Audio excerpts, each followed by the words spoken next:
Hello. Hello. I'm very pleased to have you here with us today so that we can hear about Life for Children Ministry, about you and how you founded the organization, and also give us a little information about missions trips to Kenya.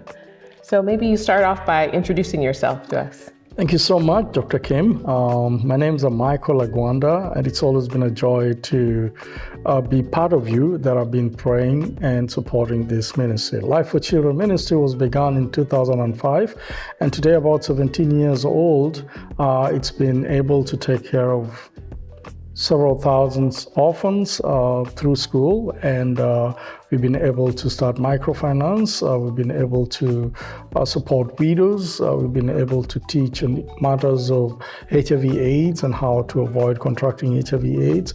We've been able to drill water well. We've been able to build a school and many, many other activities that we've been able to do over the years. But most importantly, we've also been able to give back to those that have been supporting the ministry through opportunities like shorter mission trips and also being part of activity hands-on in either discipleship, training pastors, being involved in street program, a feeding program in Kisumu, where we do a street feeding program, and many other activities that we've been able to do. And this we could not be able to do by our own without the support and the prayers of friends and churches that have been supporting Life for Children Ministry.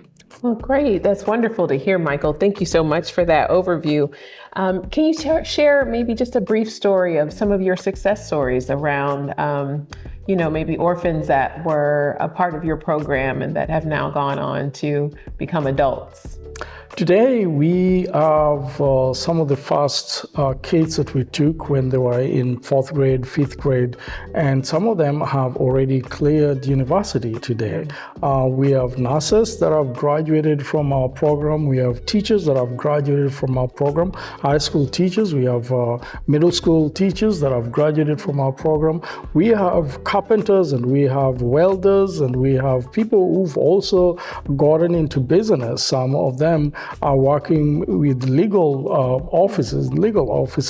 But a perfect example we have is Kevin Obura, that is now working with an international organization, a U.S. organization, and doing M&E, monitoring and evaluation in an organization that is working with the widows and orphans, which has been just a great success. But I tell the story of Kevin Obura because he came back and is now sponsoring an orphan just like he was sponsored. Wow.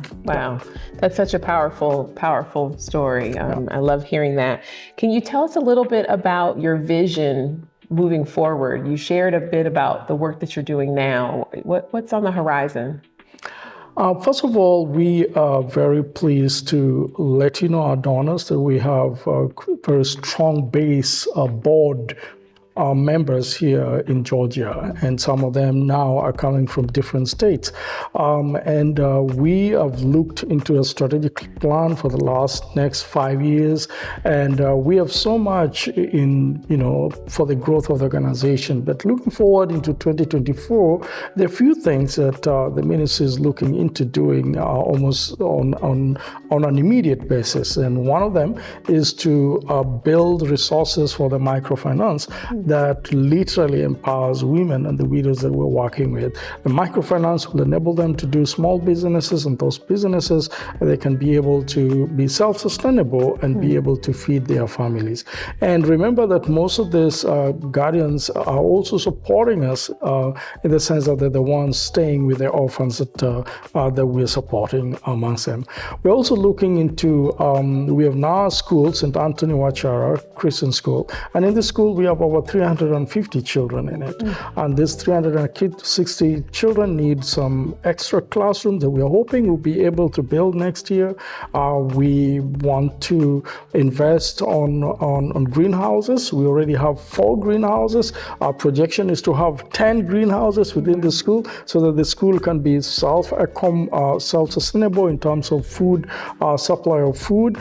We are also looking into building a dining hall hall in this very, very facility. And so we are praying that some of these things will be able to be done in the next 1 or 2 years. But again, we can't do this on our own without the support and the prayers of beautiful men and women that have been standing with Life for Children Ministry for years now. We are also looking into not just doing microfinance, but adding agriculture bit of it with the animals, giving the widows the animals, and so that they can do animal farming, and in that way they can also bank through the animals that they've been buying, whether goats, cows, cattle, or sheep, and in so doing they're empowered, and the animals can, when the double or triple, it can be used to pay tuition for their own children. It can be used to also have resources that they can say, these are my own resources. So those are some of the few things that we're looking into. We're also looking into fully equipping our clinic that we just built in 2023, and we hope that in 2024 some of these activities will also go in line. But not to mention that we will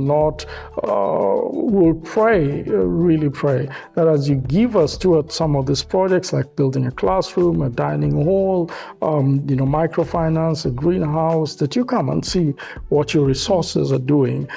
Because in so doing, you just never know how the Lord will speak to you while you're there. And so there are a lot of short-term mission trips we are thinking of in 2024 and 2025, a wonderful opportunity to engage you one-on-one to become the feet and the hands of the Lord Jesus Christ also on the ground. Great. That's wonderful. You answered kind of part of my question in thinking about how can, just the average person get involved, wanting to come to Kenya. What can they expect? Are there things you should tell them ahead of time before they venture? Well, in mission trips, there are a lot of challenges. There are a lot of expectations, and sometimes many people from the West and more so from America, when they go for a short-term mission trip, they think that they are the ones that are going to give a lot. But as we've had testimonies after testimonies, the ones that have gone out there say, well, we felt more blessed than we gave. Reason being, sometimes when people go to places they don't know, they're not sure of what is there. But we've done this several times, and we can tell you for free, we've never had any problem. First of all, you'll need to have your passport, you'll need to have some few shots here and there, and then secondly, you'll have to start raising your resources for air ticket and for your ground stay in Kenya. But again, remember that you don't have to have all the money by yourself, that you can raise these resources from your family members, from your church members. They'll be able to give if they know you're going for a short-term mission trip. But again, after you come, they will put you to work either building widows' homes, or working with microfinance, or feeding the homeless boys or the street boys, or being involved in a project like pastor's training or vacational Bible school. Any activity that you choose on, you'll be able to, we'll help you to do it well. But then after the short-term mission trip, that is just about 12 days, 11 to 12 days, we will take you to Masai Mara for a safari. And what a wonderful time to hang out with the big fives. You have the lions and the rhinos and the buffaloes and the elephants over there and the cheetahs. And you'll be able to see this in the wild. Just be cautioned, you can't get out of the van and try to pet them. It might not be good for you. That's wonderful. It sounds like there's an opportunity for everyone. And that's a wonderful thing to hear. Well, are there any other things that you want to share with us about Kenya, about yourself, about Life for Children Ministry in terms of getting involved, whether it's talking about things that you have planned for the future, or even just a final word for our friends today? Our prayer is that you will be able to be our prayer partner. Our prayer is that you be able to come alongside us and sponsor an orphan.